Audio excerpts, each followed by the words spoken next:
my third time here, and our last conversation really transformed me. I have many questions, but these two are big for me. First one is I would like to clean up my vibration. And this one, since I was a kid, I've been saving this question. Can you please explain source? I've been reading Seth for a few years, and Seth says that the nature of all that is can only be sensed through the inner senses, or a weaker way through inspiration or intuition. He also talked about the different kinds of consciousness and use. And before you go further, just think about that first sentence that you offered. Say it again. Just the very first sentence. Source can only be sensed through the inner senses. Through the inner senses. So what Seth was saying, Seth is like Abraham. Ships off the same block. In other words, it's same family of teachers. And Jane Roberts stood in the place that Esther is standing and was receiving the vibration and putting those vibrations into words. And while there are similarities, there were interests that Jane and her husband Rob held that are different than what Jerry and Esther held. And so there is some variation, but it is essentially the same understanding of non-physical. So it's a fun resource. As you've been listening to us for a while, Seth will make sense to you if you decide that you want to read it, because it's a lot of the same basis of understanding. So in Abraham terminology, we're going to tell you what that statement is about. As Esther stands here on the stage and allows us to flow through her, we offer blocks of thought, more like radio signals, and Esther receives them unconsciously and finds verbal equivalency, and then expresses the verbal equivalency to the radio signals that she's received. You all do something like this all the time. So as you listen to her, often she seems confident, she seems really sure of herself. She offers a lot of words and they all make sense. They fit together one with another, which makes her seem like someone maybe worth listening to. But you might also think, well, this is just someone well-trained and really sure of herself who is spewing yet another opinion, like so many opinions that are spewed around the planet. And so it might feel only that important to you. There's logic in it, but that's the end of it.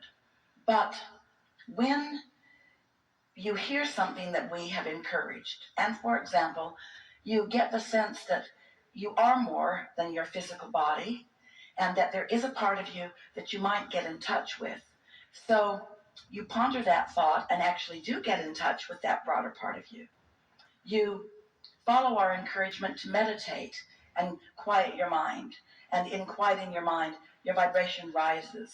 And as your vibration rises, you find vibrational equivalency with who you really are. And then in that state of connection or alignment, a thought or an impulse occurs to you, personal experience. You're not taking somebody else's word for it.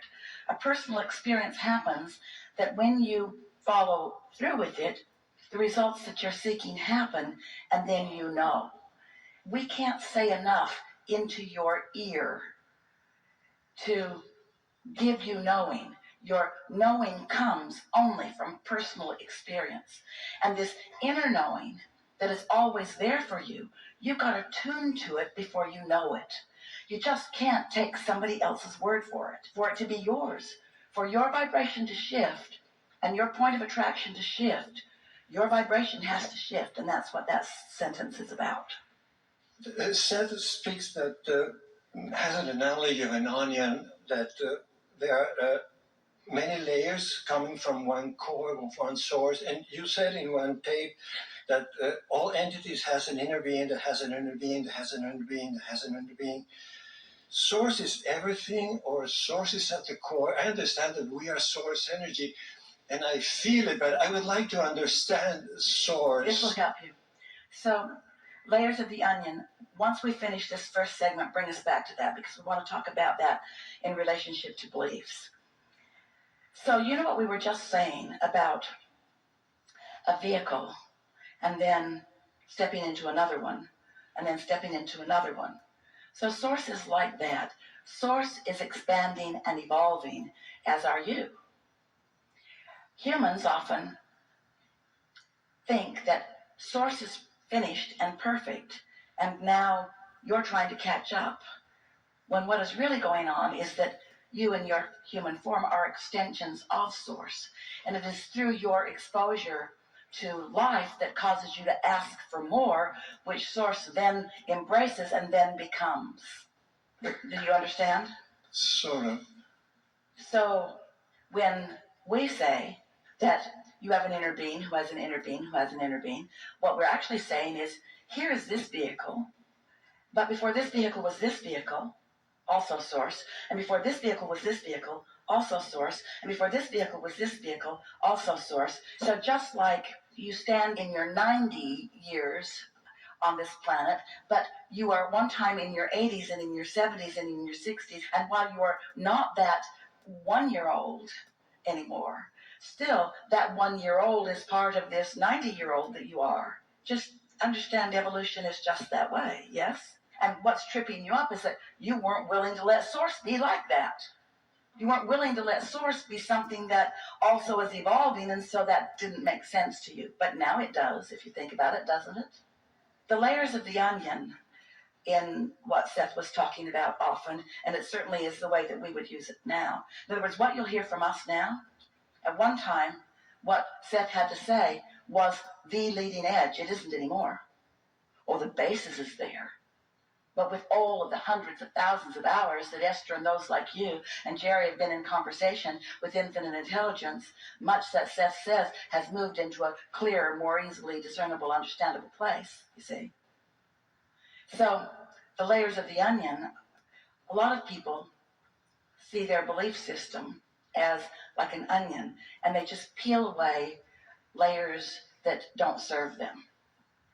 And that's one way of looking at it, except that while you're looking at the onion, or while you're looking at the beliefs that aren't serving you and trying to peel them away, you're not peeling them away. You are doubling down on them. You're making them stronger. You're making the onion impervious to being peeled. That makes sense to you? Because there's no pushing anything away. And so rather than trying to get rid of old beliefs, we're asking you to embrace new ones. Here's this onion, get in this one. Just move more in the direction of what you are wanting. It's not getting rid of anything. It's allowing yourself to be what life has caused you to become. Can you explain source? There's no beginning and there's no end. It's hard for our brains to understand that. It's such a huge concept. The other day, Esther was sitting with an intention of cleaning her vibration up on a subject. And as she was doing that, she was using a process called focus wheel, which is, here's the problem. She wrote it at the top of the page. This is what's bugging me. And then she drew a big circle in the center of the page, and in the center she wrote the exact opposite as near as she could define it. I've got this, what I want to feel is this. So she made her statement of intention in the center. And then she just made some statements that sort of bridged between the two. She made as many statements as she could that were more like what was in the middle and less like what was at the edge. She tried to make more statements that matched where she was wanting to be and fewer statements about where she was. Does that make sense? That's sort of the benefit of the focus wheel.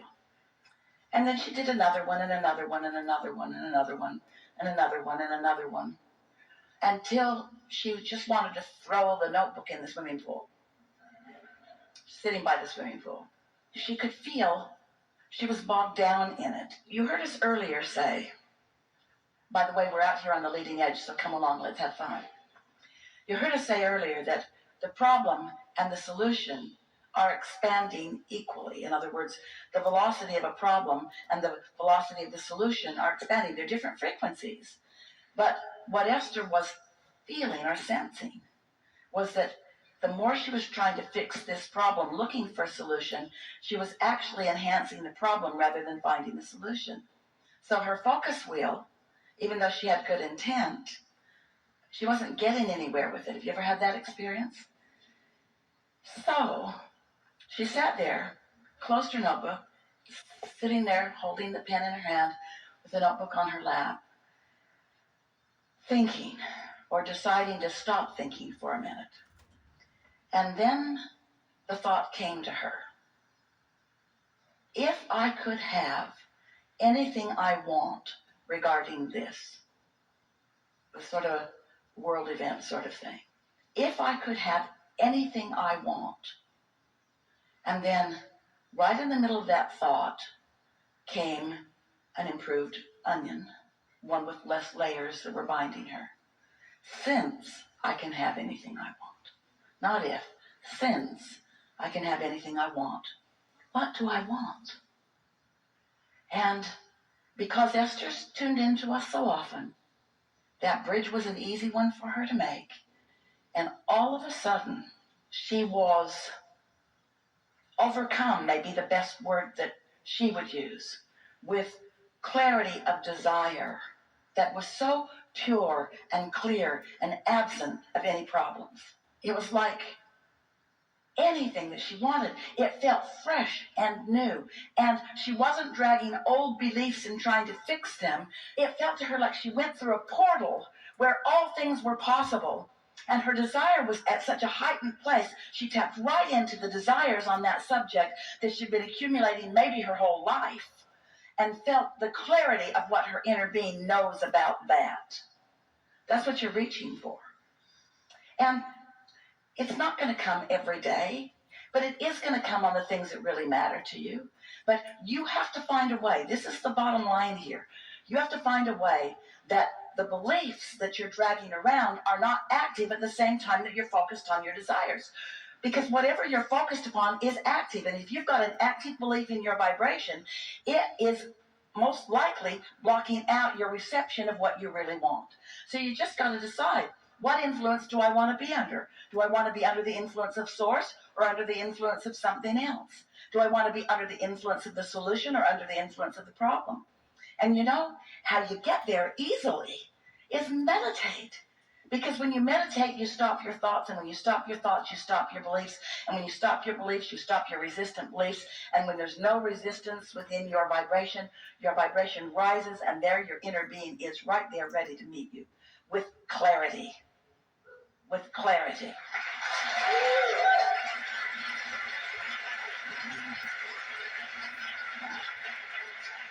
So, no rush, because your inner being isn't saying, time's a wasting. Time's a wasting.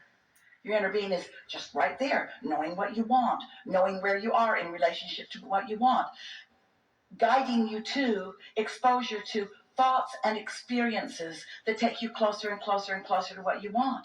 But you know what trips so many of you up?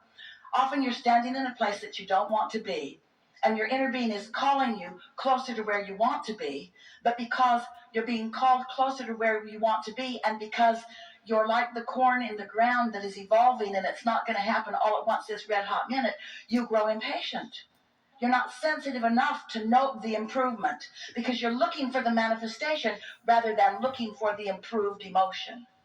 If you could let what you're looking for be just feeling better, if you could let what you're looking for be a sense of relief, if you could let what you're looking for be a vibrational experience rather than a parket in a garage experience, as in a car manifested or a business manifesting or a lover manifesting, if you could let it be just the improvement of the way you feel, then you could know for sure with firsthand knowledge that you are moving toward what you want. And just like the farmer with the seed of corn in the ground, you're willing to let it be in the ground. You're not only willing to let it be in the ground, you want it to stay into the ground until it's ready to come out and be what you want it to be. You think it's important to develop those inner senses of self-talk? Only if you want to be happy.